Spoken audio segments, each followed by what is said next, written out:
Ester, capítulo 1. Nos dias de Xerxes, que reinou sobre 127 províncias, desde a Índia até a Etiópia, a sede do reino ficava no complexo real de Suzã. No terceiro ano do seu reinado, ele ofereceu um banquete a todos os seus oficiais e ministros. Também estavam presentes as autoridades militares da Pérsia e da Média, além dos príncipes e governadores das províncias. Durante 6 meses, ele exibiu o imenso patrimônio do seu império e o impressionante luxo da realeza. Para concluir, o rei deu uma festa de 1 semana para todos os moradores da capital, Suzã. Participaram desde os nobres até os mais simples. A festa aconteceu no jardim do pátio do palácio de verão do rei. O jardim foi decorado com tecidos brancos e azuis, fixados com cordas de linho branco e roxo em argolas de prata, fixadas em colunas de mármore. As poltronas eram de prata e de ouro. O piso era um mosaico de pórfiro, mármore, madrepérola e pedras preciosas. A bebida era servida em taças de ouro personalizadas. O vinho real era servido à vontade, por conta da generosidade do rei. O rei autorizou os convidados a beber quanto quisessem. Os mordomos ficavam à disposição para servi-los sempre que desejassem. Enquanto isso, dentro do palácio do rei Xerxes, a rainha Vasti oferecia um banquete à parte para as mulheres. No 7º dia da festa, o rei, já alterado de tanto beber, ordenou a 7 oficiais seus auxiliares particulares, Meumã, Biztá, Harbona, Bigtá, Abagtá, Zetar e Carcas, que fossem buscar a rainha Vasti em trajes suntuosos com sua coroa real. Ela era muito bonita. Mas a rainha se recusou a ir e não acompanhou os oficiais. O rei ficou indignado. Furioso com a recusa da rainha, convocou seus conselheiros e todos os especialistas em questões de leis e de direito. O rei tinha o costume de consultar os assessores especializados. Os assessores mais próximos, os 7 principais ministros da Pérsia e da Média, que faziam parte do círculo restrito do rei, eram Carsena, Setar, Adamata, Tarsis, Meres, Marcena e Memucã. Ele perguntou que medida legal deveria ser tomada contra a rainha Vasti por ter recusado atender a uma ordem do rei Xerxes, transmitida por seus oficiais. Memucã tomou a palavra diante dos conselheiros e dos ministros do rei. Não foi apenas ao rei que a rainha Vasti ofendeu.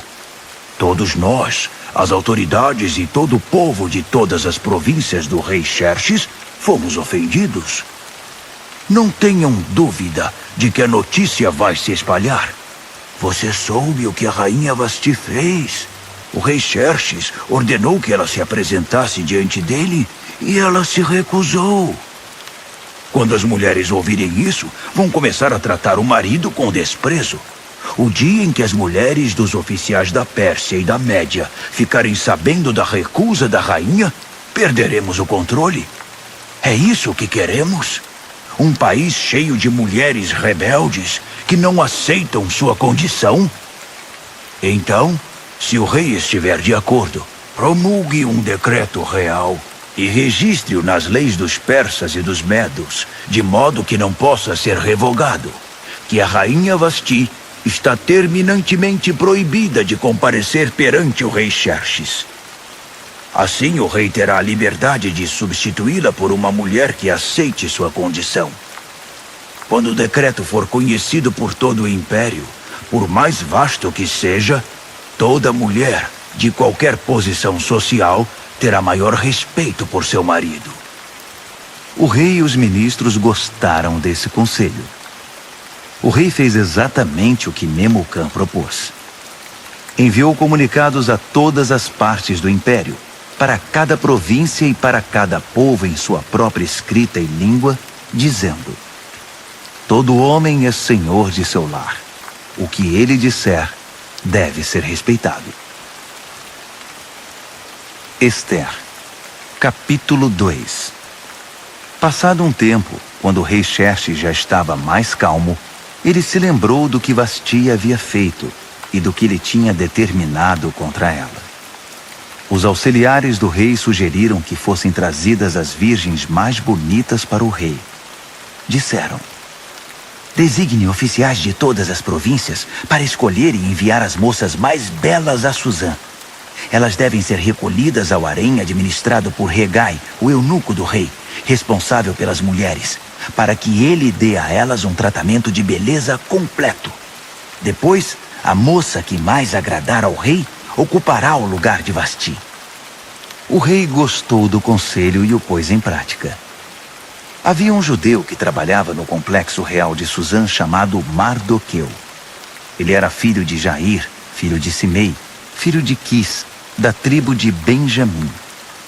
Seus antepassados foram levados cativos de Jerusalém pelo rei Nabucodonosor da Babilônia com o rei Joaquim de Judá. Mardoqueu criou sua prima Hadassa, que não tinha pai nem mãe. Ela era também conhecida pelo nome de Ester. Era elegante e muito atraente. Depois da morte dos pais dela, Mardoqueu a adotou como filha. Quando a ordem do rei foi divulgada, muitas moças foram levadas para o complexo real de Suzã e entregues a Hegai, encarregado de cuidar das mulheres. Ester estava entre elas. Hegai se agradou de Ester e deu uma atenção especial à moça. Submeteu-a a tratamentos de beleza, determinou uma dieta especial para ela, chamou 7 moças do palácio para servi-la e designou um quarto separado para ela e as moças. A conselho de Mardoqueu, Ester não disse nada a respeito da sua origem ou do seu povo. Todos os dias, Mardoqueu passava pelo pátio do harém para saber de Ester e ter notícias dela. Depois de 12 meses de preparação e tratamentos de beleza, 6 meses de tratamento com óleo de mirra e 6 meses com perfumes e vários cosméticos, cada moça era levada ao rei Xerxes. Quando chegava a vez de uma moça comparecer diante do rei, ela podia levar consigo para o palácio do rei o que quisesse. Ela ia à tarde e na manhã seguinte era encaminhada para outro harém, supervisionado por Sasgás, o oficial do rei encarregado das concubinas. Ela nunca mais voltava à presença do rei, a não ser que o rei gostasse dela e a chamasse pelo nome. Na vez de Ester, filha de Abiail, tio de Mardoqueu, que a adotou como filha, ela não quis levar nada, a não ser o que Hegai, o encarregado do harém, recomendou. Ester, com seu comportamento, conquistava a admiração de todos os que conviviam com ela. Ela foi levada ao rei Xerxes no palácio real no 10º mês, no mês de Tebete, no 7º ano do seu reinado. O rei apaixonou-se por Ester, muito mais que por qualquer outra mulher ou outra virgem. Ele entregou a coroa real a ela e a constituiu rainha no lugar de Vasti. Em seguida, o rei ofereceu um grande banquete a todos os seus nobres e oficiais. Era o banquete de Ester. Ele decretou o feriado em todas as províncias e distribuiu presentes com generosidade real. Quando as virgens foram reunidas novamente, Mardoqueu estava sentado à porta do palácio. Até então, Ester não havia revelado nada sobre sua origem ou seu povo, conforme Mardoqueu havia instruído. Ela continuava acatando o que Mardoqueu dizia, como na infância, quando foi criada por ele.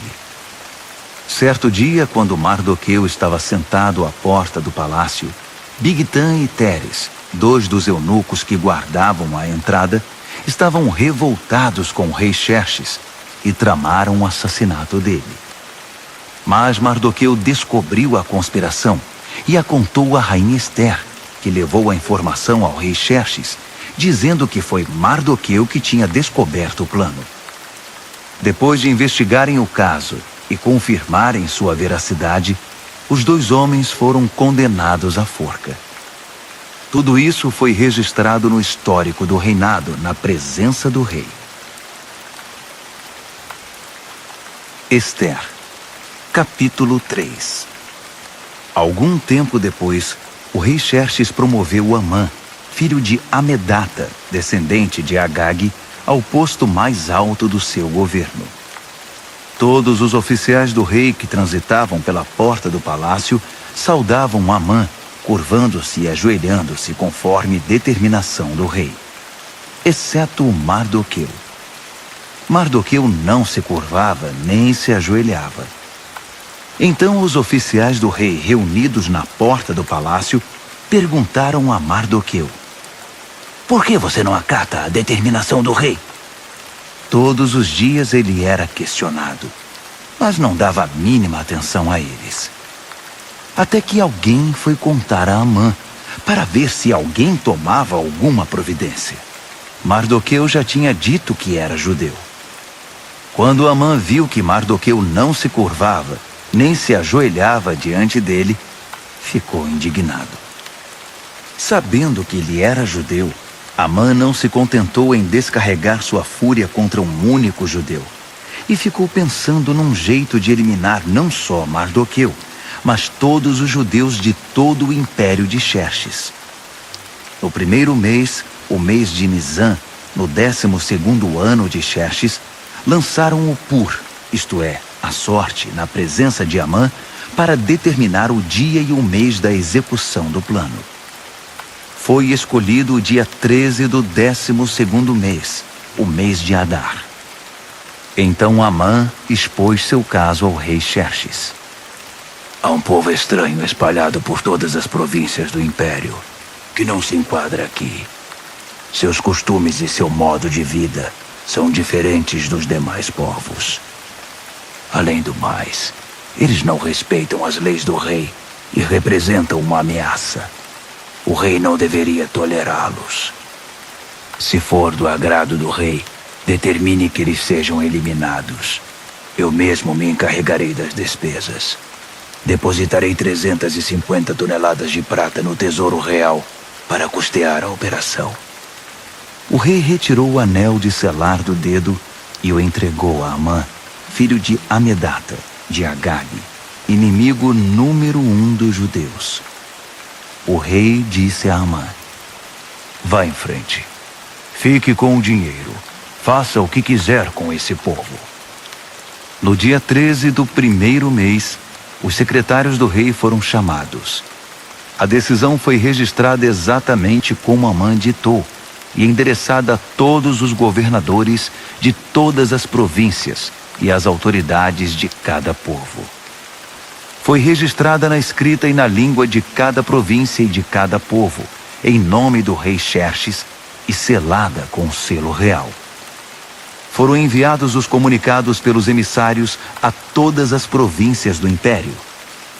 A ordem era massacrar, e assim eliminar os judeus, jovens e velhos, mulheres e crianças no mesmo dia, o dia 13 do 12º mês, no mês de Adar, e confiscar todos os seus bens. Em cada província foram publicadas cópias da decisão, a fim de que todos se preparassem para aquele dia. Em obediência à ordem do rei, os emissários partiram. A decisão também foi comunicada no complexo real de Suzã. O rei e Amã sentaram-se para beber, enquanto a cidade de Suzã se alvoroçava com a notícia. Ester, capítulo 4. Quando Mardoqueu descobriu o que tinha acontecido, rasgou a própria roupa, vestiu pano de saco e pôs cinzas na cabeça. Depois saiu para a rua, chorando em voz alta. Ele chegou até a porta do palácio, mas ficou do lado de fora, pois ninguém vestido de pano de saco podia entrar. Enquanto a decisão do rei era divulgada entre todas as províncias, houve muito choro no meio dos judeus. Eles jejuavam, choravam e lamentavam a situação. A maioria deles vestia pano de saco e punha cinzas na cabeça. Os eunucos e as servas de Ester vieram contar o que havia acontecido. A rainha ficou inconformada. Mandou roupas para Mardoqueu, sugerindo que ele abandonasse o pano de saco, mas ele não aceitou. Esther chamou Atá, um dos oficiais do palácio a quem o rei havia designado para assisti-la, e pediu que fosse conversar com Mardoqueu para saber o que de fato estava acontecendo. Atá encontrou Mardoqueu na praça da cidade, diante da porta do palácio. Mardoqueu contou tudo o que tinha acontecido. Informou até a exata quantia de dinheiro que Amã tinha prometido depositar nos cofres do palácio para financiar a execução dos judeus. Mardoqueu entregou uma cópia do comunicado sobre o massacre que fora divulgado em Suzã para que ele o mostrasse a Esther quando fosse apresentar seu relatório, e pediu que ela intercedesse perante o rei a favor do seu povo. Atá voltou e contou a Esther tudo o que Mardoqueu tinha dito. Esther conversou sobre o assunto com Atá e depois o mandou de volta a Mardoqueu com este recado: todos os que trabalham aqui para o rei, e mesmo os moradores das províncias, sabem qual é o destino de qualquer homem ou mulher que se aproxime do rei sem ser convocado. É morte na certa. A única exceção é se o rei estender à pessoa o seu cetro de ouro. Só assim a pessoa será poupada. E já se passaram 30 dias desde a última vez que fui convidada a comparecer diante do rei.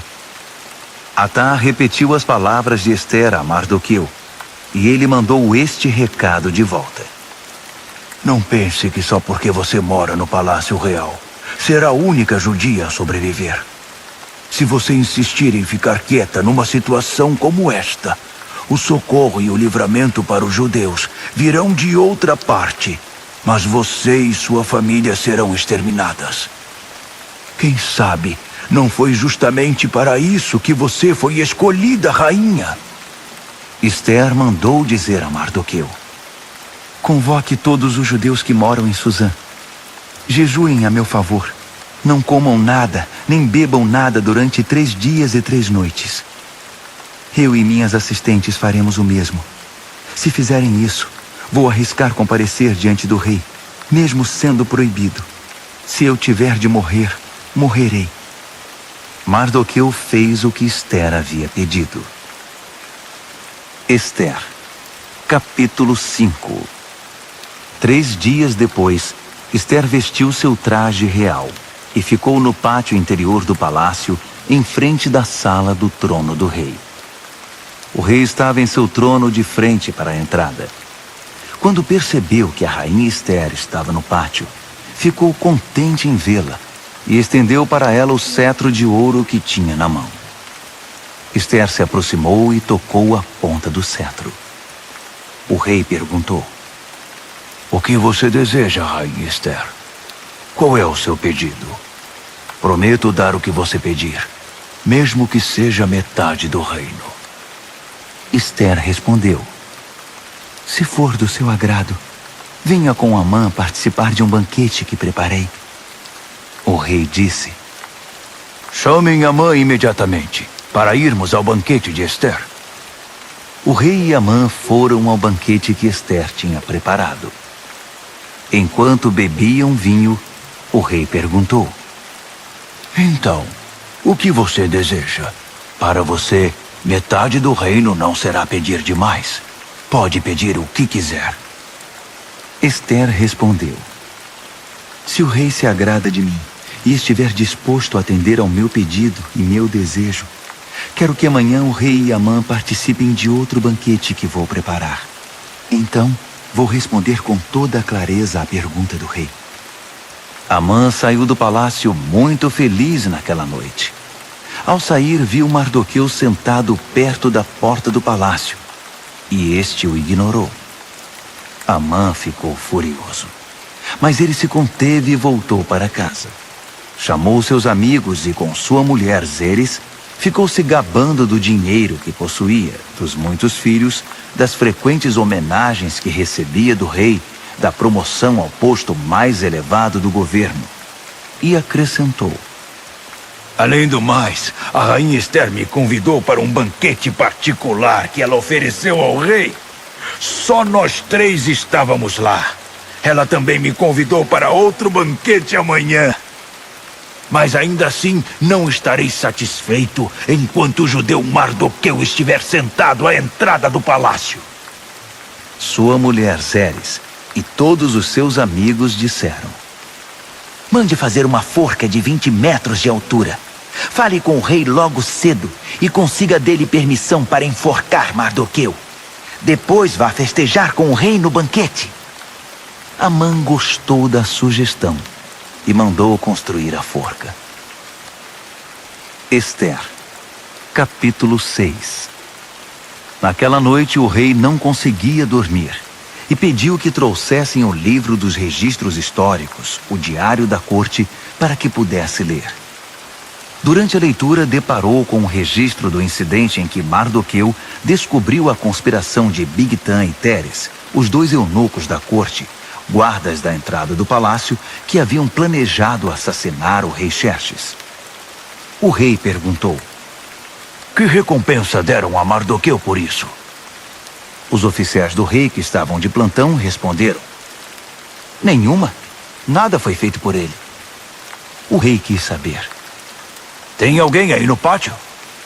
Amã havia acabado de chegar ao pátio externo do Palácio Real para conversar com o rei sobre o enforcamento de Mardoqueu, na forca que ele tinha mandado fazer. Os oficiais do rei disseram: Amã está esperando no pátio. O rei respondeu: Tragam-no para dentro. Quando Amã entrou, o rei perguntou a ele: O que seria correto fazer a um homem a quem o rei quer homenagear? Amã pensou consigo mesmo: Ele deve estar querendo me homenagear, pois que outra pessoa seria? Então respondeu ao rei: Faça o seguinte ao homem a quem o rei quer homenagear. Mande trazer uma das vestimentas reais e um cavalo que o rei costuma montar, um que tenha o brasão do rei na cabeça. Depois, entregue a roupa e o cavalo a um dos príncipes mais nobres do rei. Peça para que ele vista o homem a quem o rei quer homenagear e o conduza montado no cavalo por toda a cidade, proclamando: É assim que se faz ao homem a quem o rei quer homenagear. O rei disse a Amã: Pois faça exatamente isso. Não perca tempo. Pegue a roupa e o cavalo e faça o que você sugeriu ao judeu Mardoqueu, que está sempre ali perto da porta do palácio. E não se esqueça de nenhum detalhe do que você sugeriu. Amã foi buscar a roupa e o cavalo. Depois, vestiu Mardoqueu e o conduziu por toda a cidade, proclamando: É assim que se faz ao homem a quem o rei quer homenagear. Encerrada a homenagem, Mardoqueu voltou à porta do palácio, mas Amã correu para casa. Inconsolável, não queria ver ninguém. Quando Amã terminou de contar à sua mulher Zeres e aos seus amigos o que havia acontecido com ele, seus amigos mais sábios e sua mulher Zeres disseram: Se esse Mardoqueu é judeu mesmo, isso é só o começo da sua desgraça. Sentimos muito, mas você não tem chance alguma, já está arruinado. Estavam ainda conversando quando os oficiais do rei chegaram para levar Amã ao banquete que Ester tinha preparado. Ester, capítulo 7. Então o rei e Amã foram participar do segundo banquete com a rainha Ester.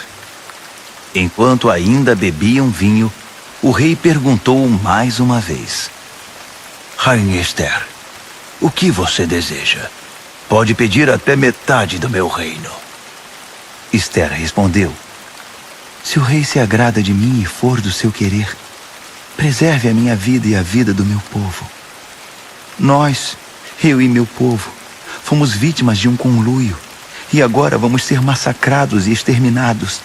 Se tivéssemos sido vendidos como escravos, eu nem teria tocado no assunto, pois o rei não merece ser incomodado com os nossos problemas. O rei Xerxes esbravejou: Mas quem foi que fez isso? Onde está ele? Isso é inadmissível! Ester respondeu: É um inimigo nosso, este mau caráter chamado Amã. Amã ficou aterrorizado diante do rei e da rainha. Furioso, o rei levantou-se, deixou o vinho de lado e saiu para o jardim do palácio. Amã continuou ali, implorando misericórdia à rainha Ester. Ele percebeu que o rei já havia decidido condená-lo e que era o fim da linha para ele. Quando o rei voltou do jardim para a sala do banquete, Amã estava prostrado no sofá em que a rainha se reclinava.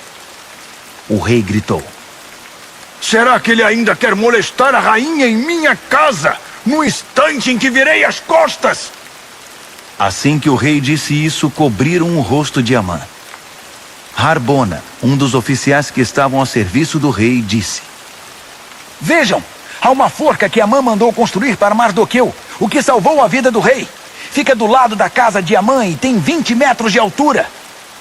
O rei ordenou: Enforquem-no lá! Assim Amã foi executado na própria forca que tinha mandado fazer para Mardoqueu. Só então o rei se acalmou. Ester, capítulo 8. Naquele mesmo dia, o rei Xerxes deu à rainha Ester todas as propriedades de Amã, o inimigo número 1 dos judeus. Mardoqueu apresentou-se ao rei porque a rainha Ester tinha explicado a Xerxes o relacionamento deles. O rei tirou seu anel de selar, que havia tomado de volta de Amã, e o entregou a Mardoqueu. Ester nomeou Mardoqueu administrador das propriedades de Amã.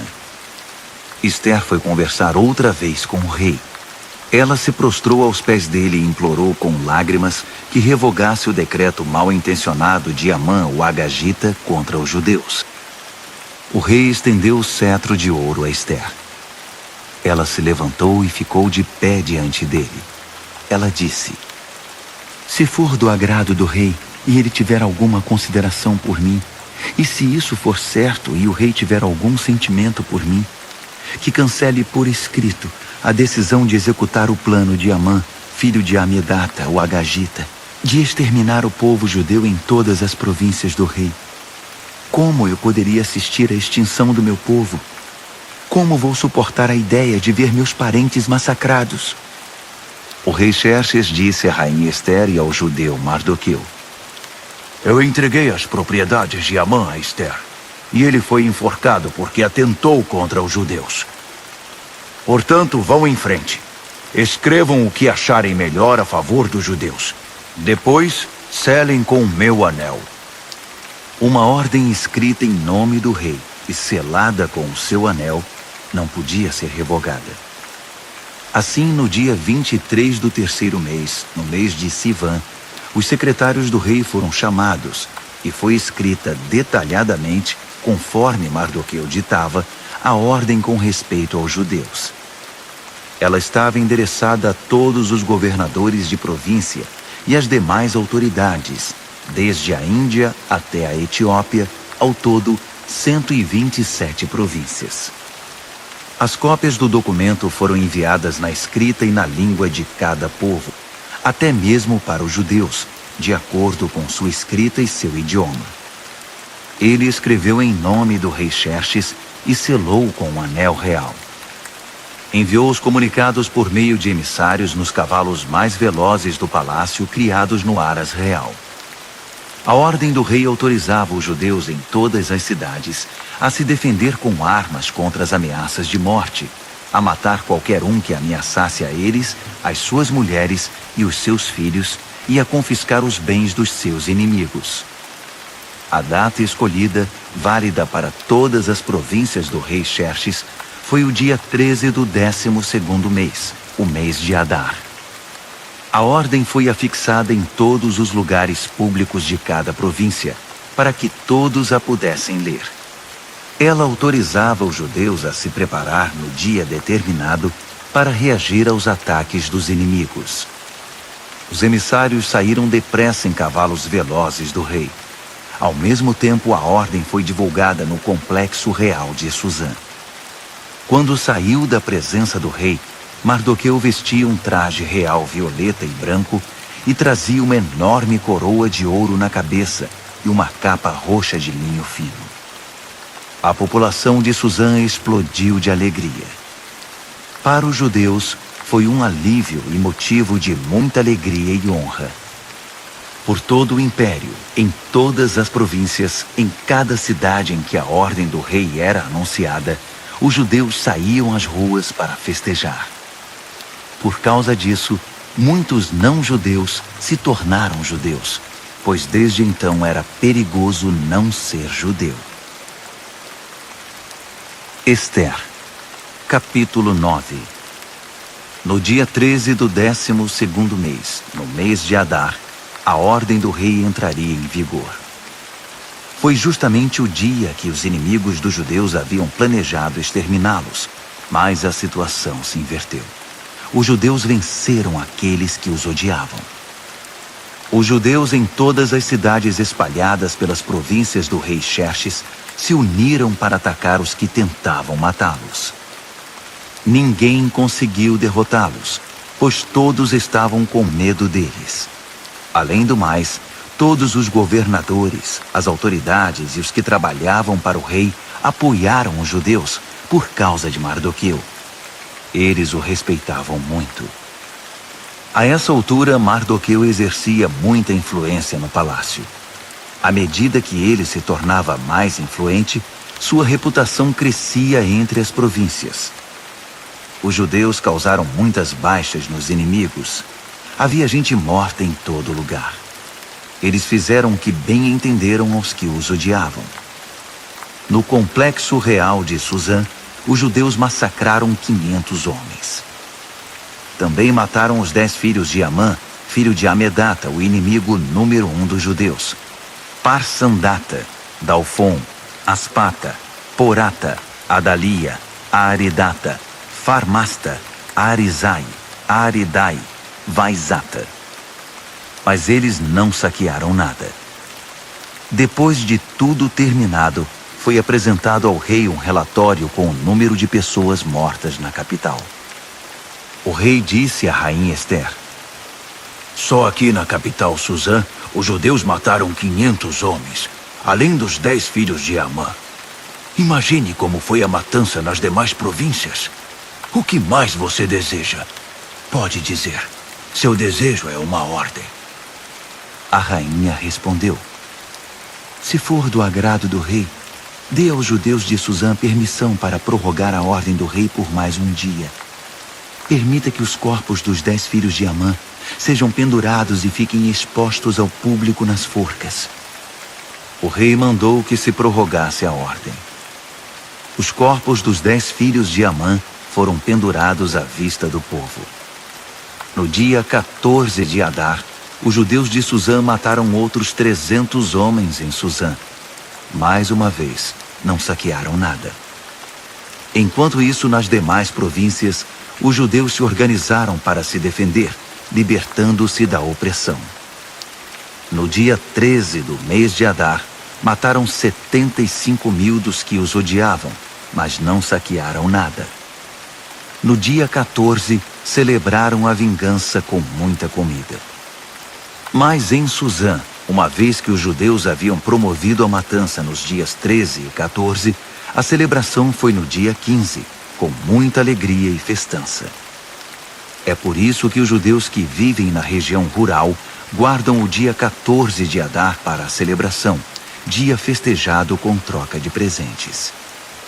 Mardoqueu registrou essas ocorrências e mandou cópias a todos os judeus espalhados por todas as províncias do rei Xerxes, até mesmo as mais distantes, convocando para uma celebração anual nos dias 14 e 15 de Adar, para lembrar o dia em que os judeus se livraram dos seus inimigos, o mês em que a sua aflição se transformou em alegria, e o seu lamento em dia de festa, diversão e alegria, ocasião para trocar presentes e ajudar os pobres. E assim foi feito. A celebração virou uma tradição, pois adotaram de modo permanente a prática que Mardoqueu havia determinado para eles. Amã, filho de Amedata, o Agagita, o inimigo número 1 dos judeus, havia planejado destruir o inimigo. Ele lançou o Pur, isto é, a sorte para aterrorizá-los e matá-los. Mas quando a rainha Ester intercedeu diante do rei, ele deu ordens escritas para que o plano maléfico de Amã fosse executado contra ele mesmo. Ele e seus filhos foram pendurados na forca. Por isso essa celebração é chamada Purim, da palavra pur, sorte. Portanto, por causa de tudo que foi escrito nessa carta e de tudo o que sofreram, os judeus decidiram manter a celebração. Tornou-se tradição para eles, para seus filhos e para os futuros convertidos ao judaísmo, para lembrar todos os anos aqueles 2 dias, de acordo com as datas prescritas na carta. Elas deviam ser lembradas e celebradas por todas as gerações em cada família, cada província e cada cidade. Os dias de Purim nunca deverão ser negligenciados entre os judeus e nunca deverão ser esquecidos por seus descendentes. A rainha Ester, filha de Abiail, apoiou o judeu Mardoqueu e, com sua autoridade real, escreveu uma segunda carta sobre o Purim para ratificar a primeira. Foram enviadas cópias aos judeus das 127 províncias do Império de Xerxes. Na carta, eles tranquilizavam os judeus e desejavam paz a eles, decretando que os dias de Purim passassem a fazer parte do calendário religioso. Eles deveriam observar as datas que o judeu Mardoqueu e a rainha Ester haviam escolhido para si e para seus descendentes com respeito ao jejum e às lamentações. As palavras de Ester confirmaram a tradição e foram escritas no livro. Ester, capítulo 10. O rei Xerxes impôs tributos a todo o seu império, aos lugares mais longínquos. Quanto aos demais atos do rei Xerxes, suas inúmeras realizações, com o acréscimo do relato do brilhantismo de Mardoqueu, a quem o rei promoveu, estão registrados nas crônicas dos reis da Média e da Pérsia. O judeu Mardoqueu foi o segundo no comando depois do rei Xerxes. Tornou-se popular entre os judeus e foi muito respeitado. Ele lutou a favor do seu povo e buscava a paz e o bem-estar dos judeus. O judeu Mardoqueu foi o segundo no comando depois do rei Xerxes. Tornou-se popular entre os judeus e foi muito respeitado. Ele lutou a favor do seu povo e buscava a paz e o bem-estar dos judeus.